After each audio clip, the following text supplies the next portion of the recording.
Bienvenue chez les disciples autoproclamés de Charles Gave. Vous n'aurez pas l'occasion cette fois-ci d'observer mon beau chapeau et mes lunettes que je vais d'ailleurs pas tarder à laisser tomber. Mais pour le moment, pour des raisons techniques, on va simplement enregistrer donc ce podcast qui est également regardable en vidéo car je vais ajouter des commentaires. Comme toujours, quand je lis le texte de Monsieur Gave, ça sera inscrit et que lorsque c'est les délires du chapeau, lorsque ce sont mes commentaires personnels, ça sera également écrit. À la fin, nous ferons également une analyse chartiste du yen qui, vous allez voir, va être intégré dans ce fameux portefeuille de l'Institut des Libertés.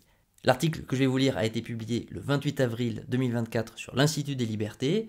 Le lien est comme d'habitude en description. Le titre est « Portefeuille de l'Institut des Libertés, premier changement en un peu plus de 4 ans ». Bonne écoute. Cela fait 4 ans et quelques mois que je gère sous les yeux des fidèles lecteurs de l'Institut des Libertés une espèce de jeep financière pour les aider à traverser sans trop de dégâts une période qui s'annonçait difficile.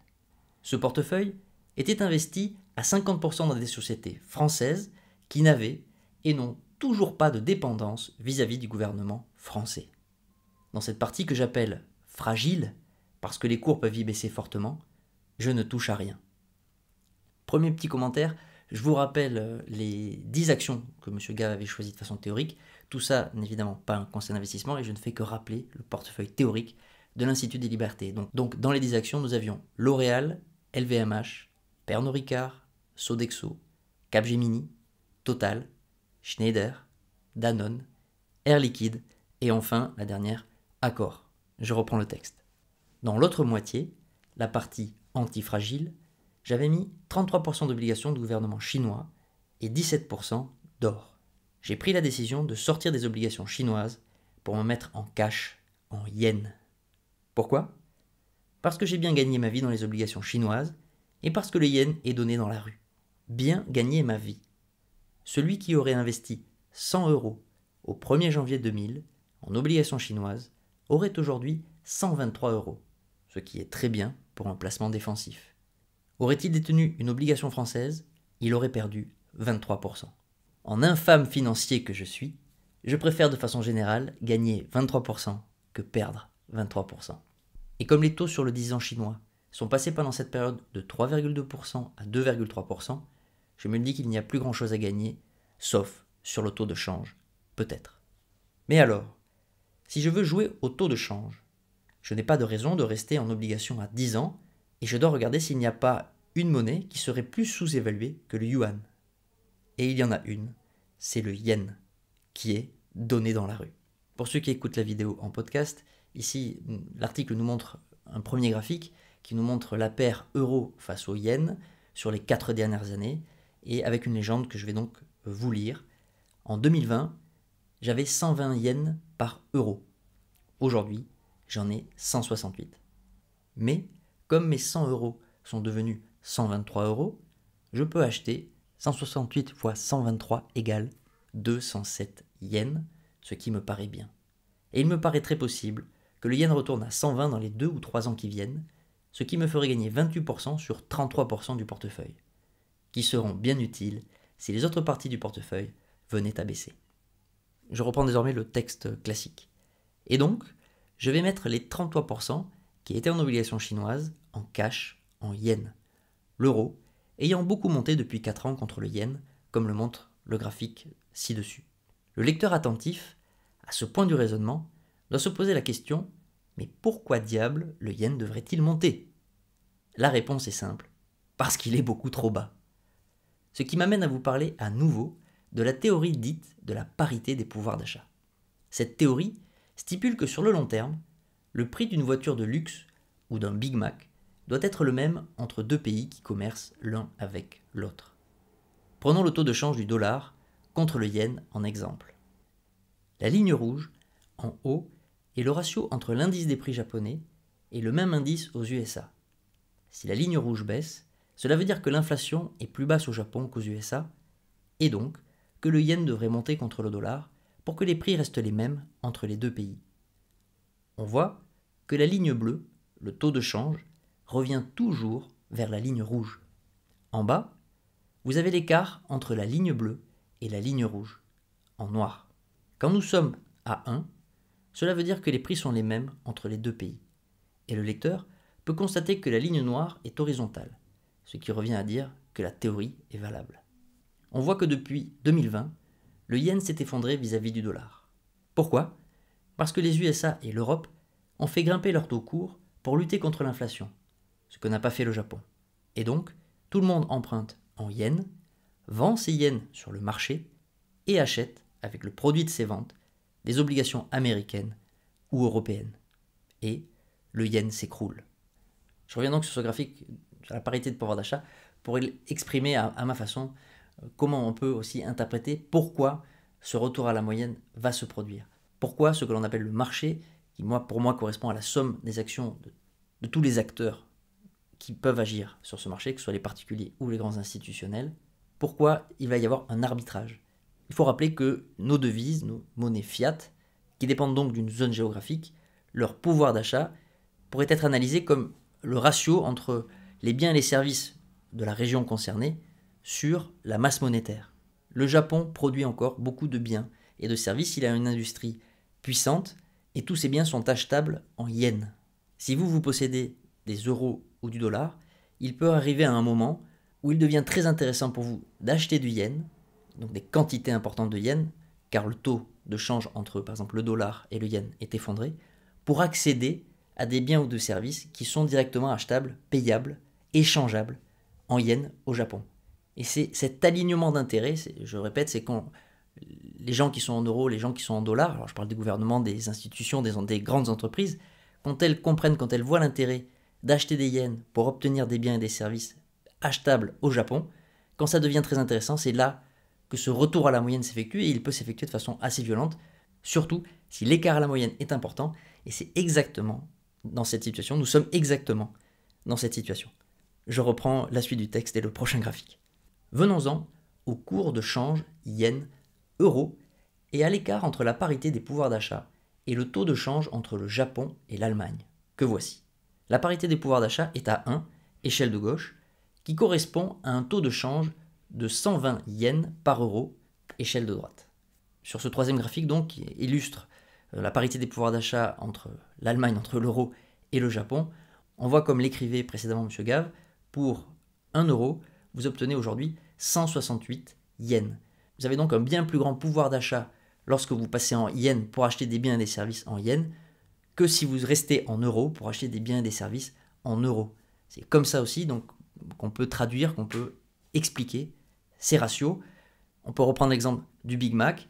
Si vous arrivez avec des euros au Japon, et bien votre Big Mac, une fois les euros convertis pour les acheter yens, vous aura coûté moins d'euros, il sera moins cher que si vous l'achetez en euros en Europe.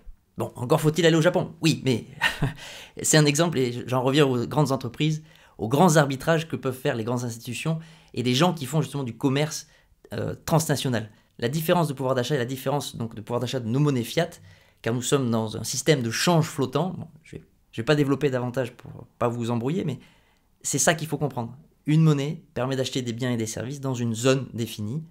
Ce pouvoir d'achat varie d'une zone à une autre en fonction de la masse monétaire, donc des interventions étatiques, de l'activité économique, quels sont les biens et les services de la zone économique sous-jacente. Et si ces deux zones commercent ensemble, il y a tôt ou tard des ajustements, des rééquilibrages, des arbitrages qui permettent de ramener le pouvoir d'achat à l'équilibre. Même si on n'y reste pas, car tout ça est multifactoriel, extrêmement complexe, et la temporalité de ces arbitrages, on le voit, s'effectue en mensuel, en trimestriel, voire en annuel, car il s'agit de sommes considérables, et donc il faut des liquidités considérables pour réaliser l'équilibre. Un seul acteur qui l'aurait compris ne peut pas le faire, mais une fois que de nombreux acteurs comprennent qu'il y a un avantage à arbitrer, à faire cet arbitrage, eh bien, il se réalise. Je reprends les mots de M. Gave. Le principal concurrent de l'Allemagne est le Japon, tant les deux économies offrent le même genre de produits. Si le yen reste là où il est, l'industrie allemande fera faillite, puisque plus personne n'achètera une Mercedes et que tout le monde achètera une Lexus, beaucoup moins chère. Le yen va donc retourner à la parité des pouvoirs d'achat, ce qui veut dire que je vais enregistrer un gain de 49% sur le yen, entre parenthèses l'euro baissant de 40, ce qui est bien pour une position défensive. Est-ce que le yen peut baisser encore ? Bien sûr. Mais le niveau actuel du yen est en train d'énerver passablement les Chinois, les Coréens, les Américains, les Allemands, les Mexicains, etc. Et il est donc très probable qu'un de ces jours, une opération internationale sera menée par la BOJ, c'est la Banque centrale du Japon, en liaison avec d'autres banques centrales pour ramener le yen à un niveau plus normal. Et si la BOJ ne veut rien faire, la Chine, qui a trop de dollars en réserve, peut se mettre à vendre ses dollars pour acheter du yen, rebalançant intelligemment ses réserves de change, et la BOC, la Banque centrale de Chine, pourrait être aidée dans cette tâche par un grand nombre de banques centrales asiatiques qui toutes ont beaucoup trop de dollars et pas assez de yens. En fait, et pour résumer, un phénomène de marché à court terme, entre parenthèses, différence des taux courts entre pays, nous a mené dans une situation où l'une des plus grandes monnaies du monde, le yen, est sous-évaluée de plus de 3 écarts types, ce que je n'ai jamais vu dans ma carrière. Voilà qui fait peser un risque déflationniste immense sur les appareils industriels dans le reste du monde, et une intervention des banques centrales des autres pays devient nécessaire.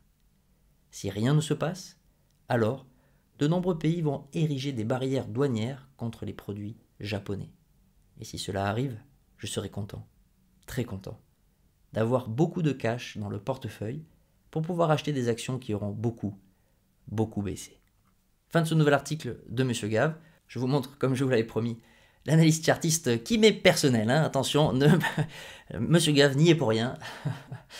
Vous êtes donc devant le graphique de l'indice du yen en mensuel, donc chaque bougie représente un mois. L'index du yen, c'est le yen face à un panier de devises, pas seulement l'euro ou le dollar, mais justement l'euro, le dollar, la livre sterling, etc. Comme souvent le yuan ou encore le franc suisse. Le graphique démarre en 2007. Un top de marché a été trouvé en 2011-2012 pour ensuite donc se retourner à la baisse.